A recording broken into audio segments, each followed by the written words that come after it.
Ladies and gentlemen of the Stay Weird gang, I've returned to YouTube. Usually when I'm gone, I have an update video telling you guys what happened. This one is a little bit different. This is called What Swa Has Learned. So this is some things that I've learned about myself that I've shared on my TikTok, but I haven't shared with you guys. So enough talking, let's get into it. What I learned is when you are consistently making positive content on social media, whichever platform you use, you will grow. I never in my wildest imagination thought that I would grow to 39,000 on TikTok, using the Dragon Dagger to become TikTok's Ratchet Green Ranger. Never in my wildest imagination. One day I was playing around with it and I'm like, hey, this works. So boom, that's how the Swa Cinematic Universe was created on TikTok. I'm thankful for all 39,000 of you on TikTok who follow me and those who made the way to the YouTube channel. So thank you for that. And it's kind of hard to just stop because I enjoy what I do. Guess you can call me an actor or improv specialist. I don't know. I'm an entertainer. I just like making entertaining content. That's one thing I've learned. What I also learned is people are inherently ignorant when it comes to weight loss. If you can look at me, you can tell that I've lost a considerable amount of weight in the last year. Over 80 pounds. And people keep thinking that I'm going to fucking wither away into nothing. I'm 6 foot 182 pounds currently. The lowest I've got in the last month or so, 179. If you think that I go to the gym, lift more than my body weight, run at damn near the top speed of a treadmill to wither away, you are fucking ignorant. And it gets irritating when I have to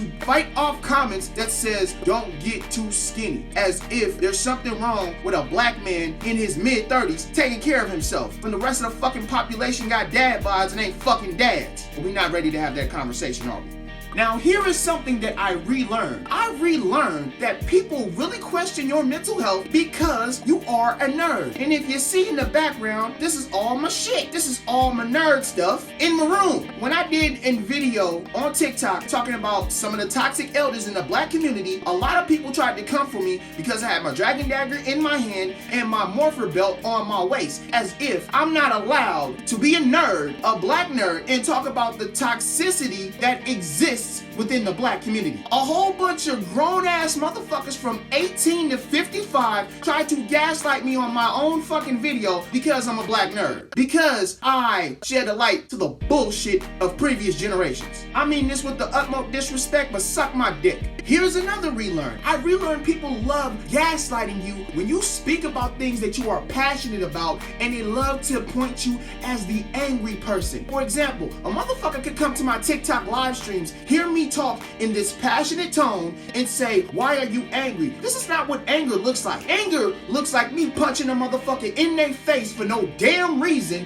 just because I'm mad at the world. This is me speaking from the heart about shit that I'm passionate about. I'm passionate about being a nerd. I'm passionate about mental health. I'm passionate about music. I'm passionate about people being true to themselves. I will always speak from the heart about all of those topics. So fuck out of here with that gaslighting shit because you're not used to a motherfucker speaking from the heart. That's the Bay Area in me. Ooh, shit, that hurt.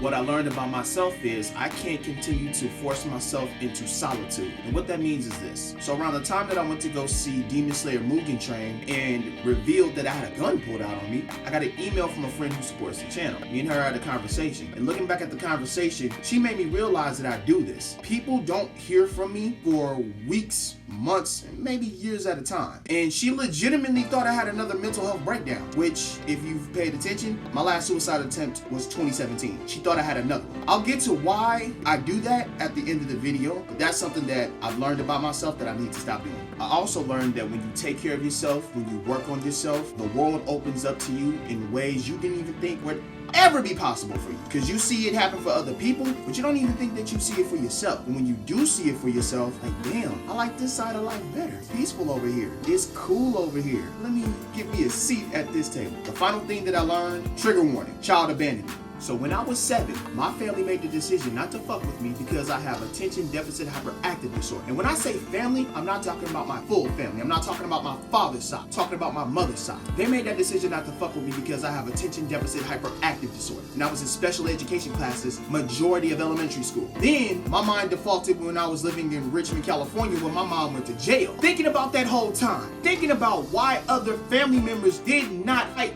to get me away from that auntie, because it was visible that when I was around, I wasn't happy. They abandoned me.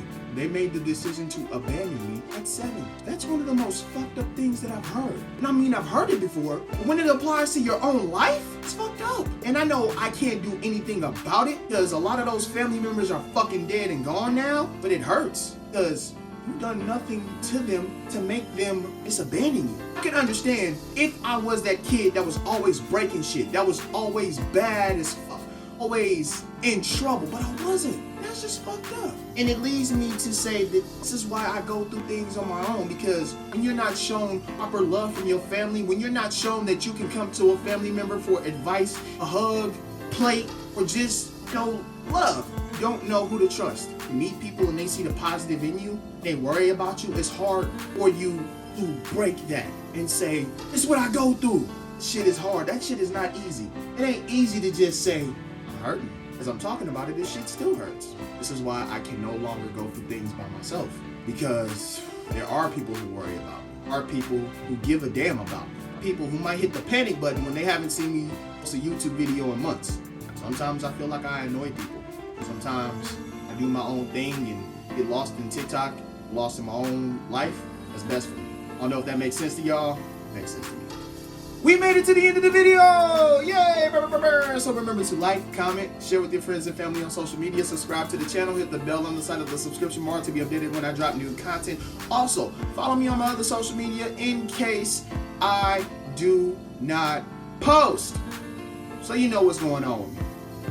So, remember to social distance, get the vaccination if you want to, wear a mask, be kind to yourself, be kind to others, and one love, peace, stay weird.